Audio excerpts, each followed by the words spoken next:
Good evening साथियों। स्वागत है आपका science with Aman Sharma YouTube channel पर। उम्मीद है आप सभी स्वस्थ होंगे, मस्त होंगे। तो हमने 3 क्लासेस मैंने अपलोड कर दिए यूट्यूब पर। हम शुरुआत कर रहे हैं सेल चैप्टर से और पढ़ रहे हैं बायोलॉजी। उम्मीद है आपने वह 3 चैप्टर देख लिए होंगे, तीनों लेक्चर देख लिए होंगे। अगर आप उसमें कहीं भी कठिनाई पा रहे हैं तो आप कमेंट करके आप पूछ सकते हैं, मैं उसका जरूर जरूर रिप्लाई दूंगा। आपके दिमाग में एक भी क्वेश्चन मार्क नहीं रह जाएगा। तो चलिए स्टार्ट करते हैं। जय हिंद सभी साथियों को, जय श्री राम। चलिए आए आज अपना सेशन स्टार्ट करते हैं। उम्मीद है आपने पिछले तीनों सेशन देखे होंगे। अगर आपने नहीं देखे होंगे तो आपको ये सेशन बिल्कुल भी समझ पे नहीं आएगा। तो पहले आप जाकर वह तीनों सेशन देखें, उसके बाद आके आप इसको देखेंगे तो आपको आपके दिमाग में उम्मीद है एक भी क्वेश्चन मार्क नहीं रह जाएगा। चलिए शुरुआत करते हैं।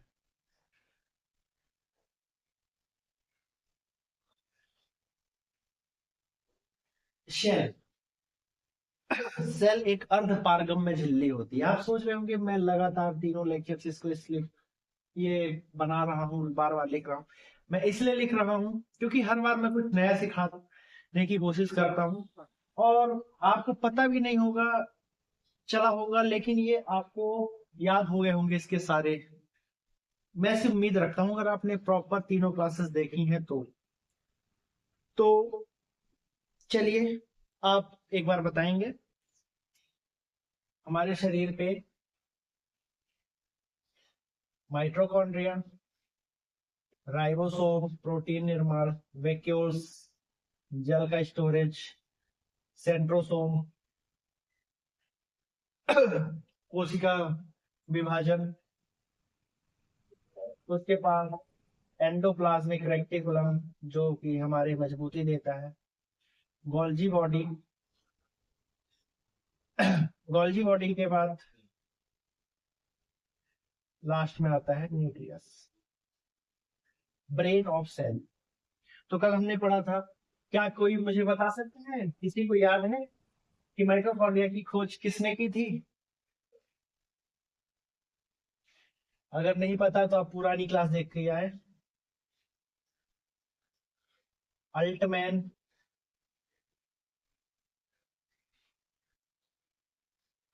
अल्टमैन ने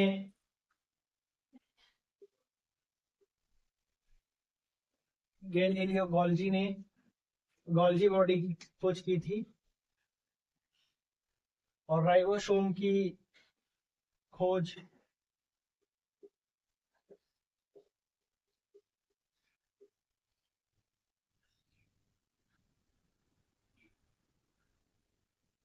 पलाडे ने की थी। कैमेलियो गोल्जी,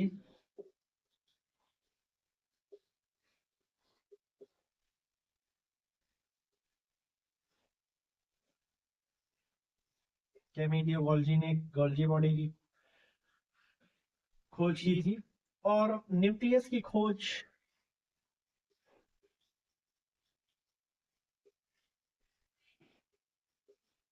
रॉबर्ट ब्राउन ने की थी। उम्मीद है आपने तीनों लेक्चर देख लिए होंगे। हमने कल 70s और 80s राइबोसोम पढ़ लिए थे। 70s और 80s राइबोसोम पढ़ लिए थे, प्रोकैरियोटिक, यूकैरियोटिक। तो आज हम इसे थोड़ा डिटेल में पढ़ते हैं। कोशिका झिल्ली को, सेल मेम्ब्रेन को, यह एक अर्ध पारगम्य झिल्ली है। पारगम्य नहीं, अर्ध पारगम्य। अर्ध पारगम्य मतलब अगर ये झिल्ली नहीं होगी तो इसके अंदर की जो भी है ये तो ऐसे ही घूमने लगेंगे। इसलिए एक झिल्ली की संरचना हुई है जिसे कहते हैं अर्ध पारगम्य झिल्ली, जिसके अंदर से सारी चीज बाहर जा सकती है क्या? नहीं जा सकती। कुछ ही चीजें बाहर जा सकती हैं और कुछ ही चीजें अंदर आ सकती हैं। इसीलिए कोशिका झिल्ली है। प्लाज्मा मेम्ब्रेन इसे इंग्लिश में बोलते हैं।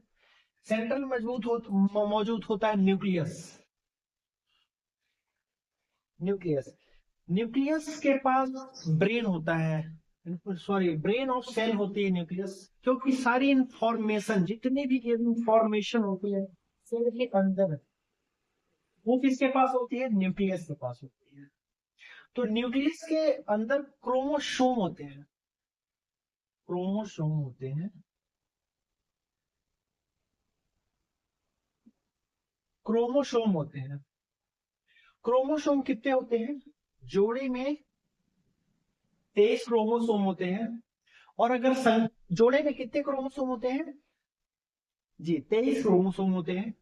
और इसको अगर हम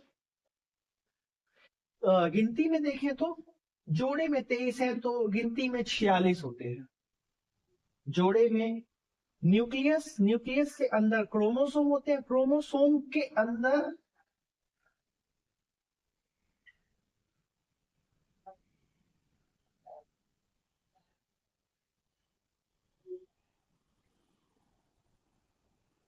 डीएनए होते हैं। डीएनए की कुछ संरचना कुछ इस प्रकार होती है।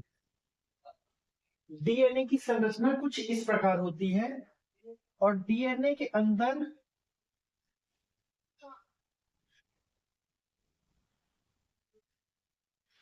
क्या बता सकते हैं ये क्या है? जीन। Gene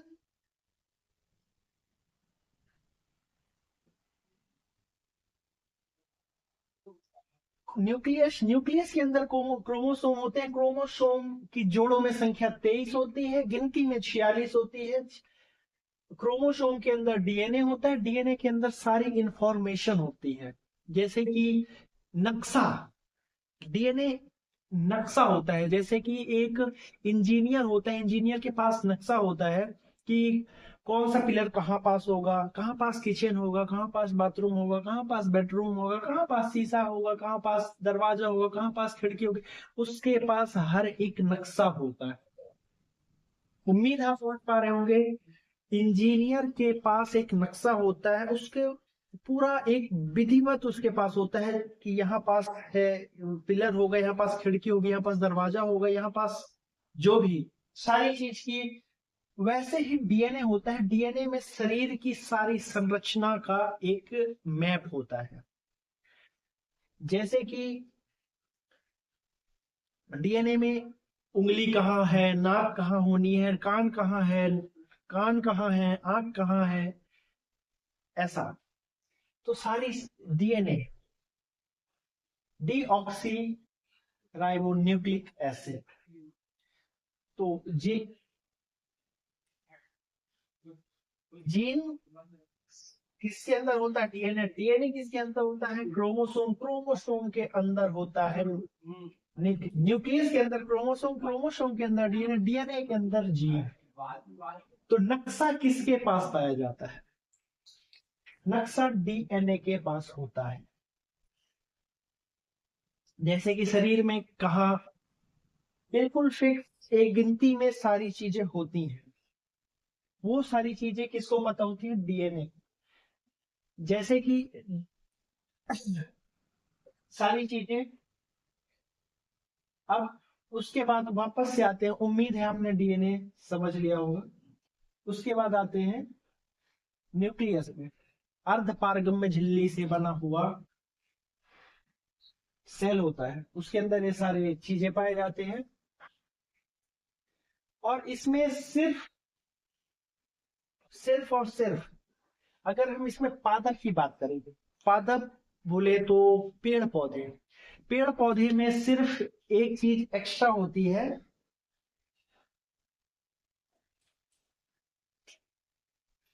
plastid. क्या होती है? प्लास्टिड। प्लास्टिड यानी वर्ण। एक मिनट रुकिएगा, मैं एक बार फिर से बना लूं। तो हम पढ़ रहे थे पेड़ पौधों की कोशिका। तो पेड़ पौधों पे दोहरी परत होती है, उसके बाहर पाया जाता है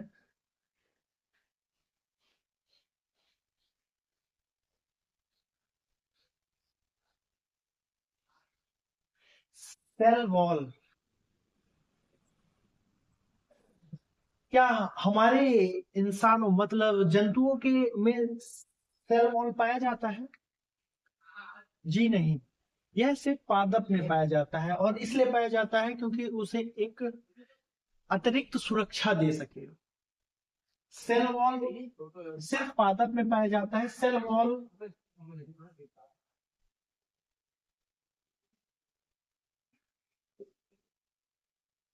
सेल्यूलोज का बना हुआ होता है। सेल वॉल किसका बना हुआ होता है? सेल्यूलोज का। सेल्यूलोज किस में पाया जाता है? पादप में या जंतु में?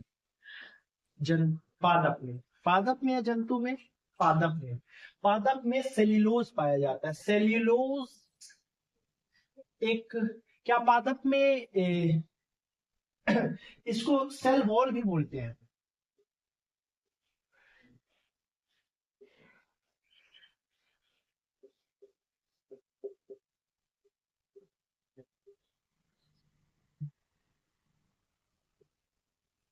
कोशिका भित्ति इसे कोशिका भित्ति बोलते हैं। कोशिका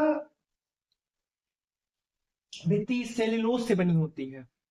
यह पादप में पाई जाती है कि जंतु पे? पादप पे पाई जाती है। क्या यह सेल वॉल जंतु में पाई जाती है? जी नहीं, जंतुओं में सिर्फ और सिर्फ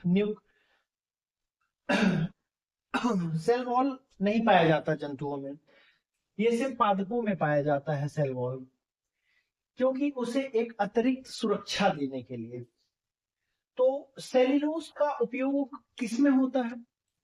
सेल्यूलोज जो भी, जैसे अगर आप जो भी बच्चे हैं शायद नोट्स बना रहे होंगे, मैं तो यही कहूंगा कि आप नोट्स बनाएं।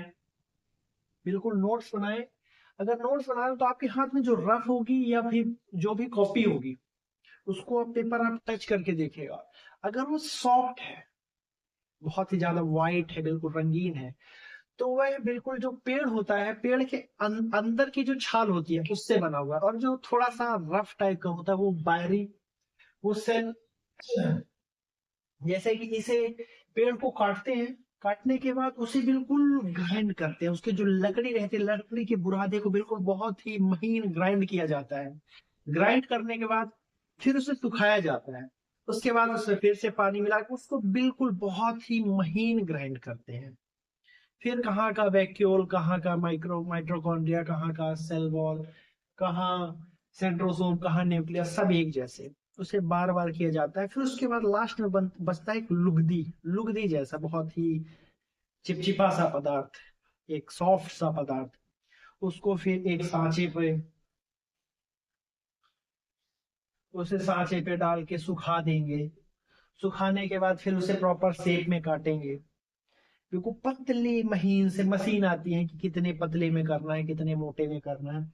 ऐसा करके उसे सुखाया जाता है। फिर वही आपके हाथ में है, वही आपके हाथ में जो कॉपी है उसी की ही बनी हुई है। तो वह किसी पेड़ की जान जाने के कारण आपके हाथ में जो कॉपी या रफ है, जो भी है, पेज है, वो किसी पेड़ पौधे के। क्या इंसान के हाथ वो शरीर से बनाया जा सकता है? जी बनाया जा सकता है। उसके लिए पहले आपको काटना पड़ेगा, लेकिन जब काटेंगे तो दर्द देगा। इसीलिए इंसान को का नहीं करते हैं, पेड़ पौधों से करते हैं। पेड़ पौधों में भी न्यूक्लियस, एंडोप्लाज्मिक रेटिकुलम, लाइसोसोम सारी चीजें पाई जाती हैं, लेकिन उसमें एक चीज अलग पाया जाता है जिसे कहते हैं प्लास्टिड। क्या कहते हैं? प्लास्टिड। प्लास्टिड मतलब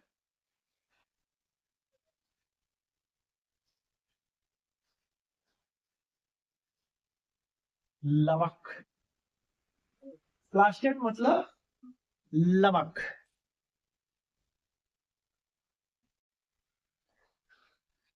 तो पौधों में क्या अलग पाया जाता है? प्लास्टिड। प्लास्टिड यानी लवक। क्या जंतु में प्लास्टिड पाया जाता है? जी नहीं, जंतुओं में पादप प्लास्टिड नहीं पाया जाता। हमारे में प्लास्टिड नहीं पाया जाता। कितना अच्छा होता अगर प्लास्टिड हमारे में पाया जाता तो हमको खाना बनाने की जरूरत ही नहीं पड़ती। हमको खाना बनाने की जरूरत ही नहीं पड़ती। जी हाँ। धूप निकलता चार्ज हो जाते, अपने से घूमते रहते, खाने बनाने की कोई झंझट ही नहीं होती। तो हम में प्लास्टिड पाया जाता है क्या? जी नहीं, बिल्कुल हमारे पे प्लास्टिड नहीं पाया जाता है। प्लास्टिड पाया जाता है पादपों में। किसमें पाया जाता है? पादप में। पादप में प्लास्टिड पाया जाता है। प्लास्टिड कितने प्रकार के होते हैं? 3 प्रकार के होते हैं। 1, 2, 3। Chromoplast, leucoplast, chloroplast. मैंने हिंदी लिख दी है, लेकिन आप हिंदी मत पढ़ना, हिंदी याद मत करना। वर्णित लवक, अवर्णित लवक, हरित लवक। जिसमें भोजन का निर्माण कौन करता है? क्लोरोप्लास्ट। धूप को खींच के अपनी तरफ, उसका निर्माण, भोजन का निर्माण क्लोरोप्लास्ट। फिर जो भोजन बनता है, भोजन को स्टोर कौन करता है? ल्यूकोप्लास्ट। जड़ कौन बनाता है? ल्यूकोप्लास्ट। और फिर उसके बाद उसमें रंग कौन प्रदान करता है? पत्ती का रंग, फूल का रंग, फल का रंग, क्रोमोप्लास्ट। रंग का अध्ययन, रंग के अध्ययन को भी हम क्रोमेटोलॉजी भी कहते हैं। Chromatology.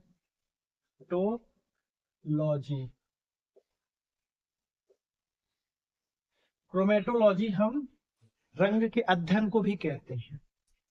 Study of colour, chromatology. तो भोजन का निर्माण कौन करेगा? क्लोरोप्लास्ट। भोजन का संग्रह कौन करेगा अपने अंदर? ल्यूकोप्लास्ट। और रंग प्रदान करेगा पेड़ को कौन? क्रोमोप्लास्ट।